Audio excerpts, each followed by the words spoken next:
नमस्कार मित्रांनो, स्वागत आहे तुमचं पुन्हा एका नवीन अशा रोमॅन्टिक लव्ह स्टोरीमध्ये. तर मग चला सुरुवात करूयात आजच्या या भागाला.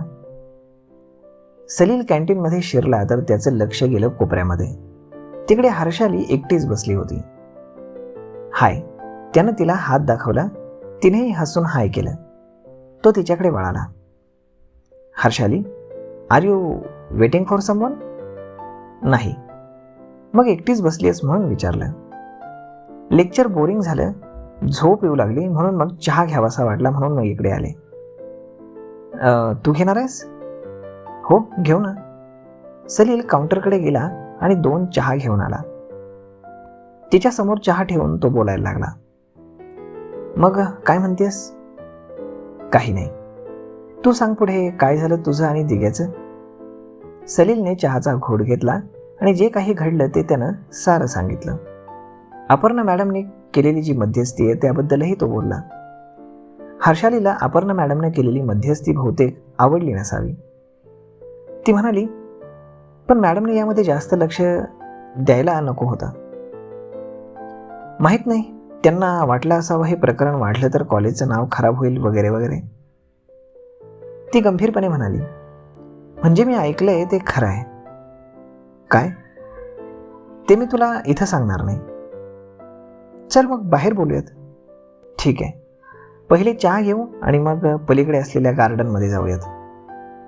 ठीक आहे. दोघेही बाहेर आले. वातावरण ढगाळलेलंच होतं. गार वारा सुटला होता. तो त्या दोघांना निश्चितच सुखावत होता. ते गार्डनमध्ये शिरताच त्यांनी एका बाजूला रिकामी असलेली लाकडी बेंच पाहिली आणि त्यावरती दोघे आरामात बसले. बोल, तू काहीतरी सांगत होतीस? वेळ न लावता सलीलनं तिला मुद्द्याचं विचारलं. ती थांबली. मग विचार करून बोलायला लागली. सलील, मी या कॉलेजमधील बऱ्याच मुलांना ओळखते आणि तेही मला ओळखतात. किंबहुना त्यातील बरीच मुलं माझ्या प्रेमात आहेत, पण मला त्यांच्याबद्दल तसं काही वाटत नाही. कारण मला नेहमी मैत्री करायला आवडतं. प्रेम वगैरे सारं मला गुंतागुंतीचं वाटतं.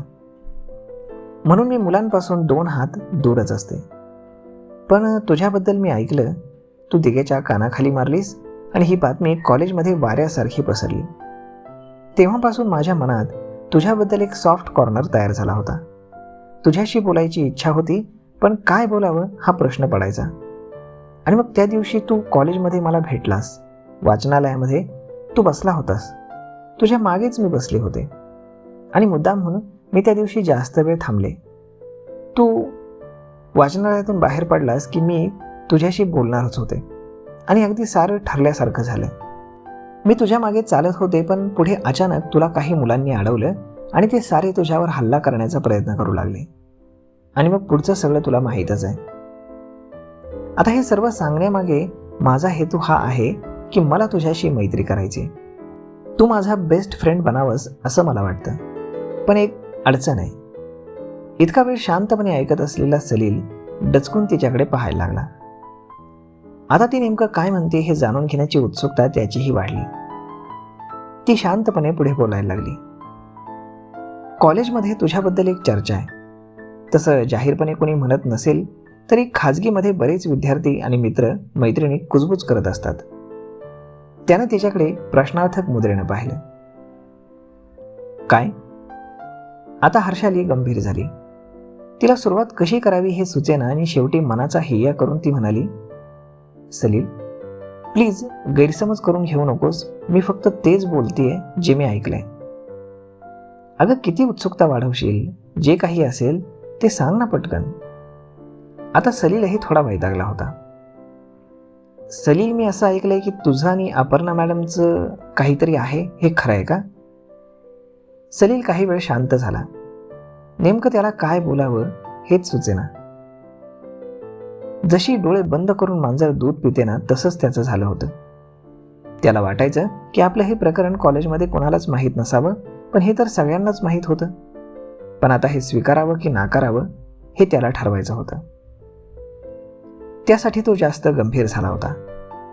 हर्षालीला वाटलं की आपल्या बोलण्याने सलील दुखावलाय आणि म्हणून ती काकुळतीला येऊन म्हणाली, सलील, मी तुला दुखावलं असेल तर मला माफ कर. मी फक्त माझ्या मनातली शंका बोलून दाखवली. तसं तिला थांबवत तो म्हणाला, अगं तुझ्या बोलण्यानं मी दुखावला गेलो नाही, फक्त मी विचार करत होतो की लोक किती विचित्र असतात. एखाद्याच्या चांगल्या वागण्याचा ते कसा चुकीचा अर्थ लावतात. तो हुशारीनं बोलत होता. त्याला माहीत होतं की आपण जर सत्य बोललो तर हर्षाली दुखावेल आणि कॉलेजमध्येही बदनामी होईल. त्यापेक्षा हा मार्ग निवडणं जास्त हिताचं होतं. तो शांतपणे बोलायला लागला, तसं काही नाही. हो, फक्त आम्हाला एकमेकांबद्दल सहानुभूती वाटते. आमचं नातं हे मॅडम आणि विद्यार्थी असंच आहे.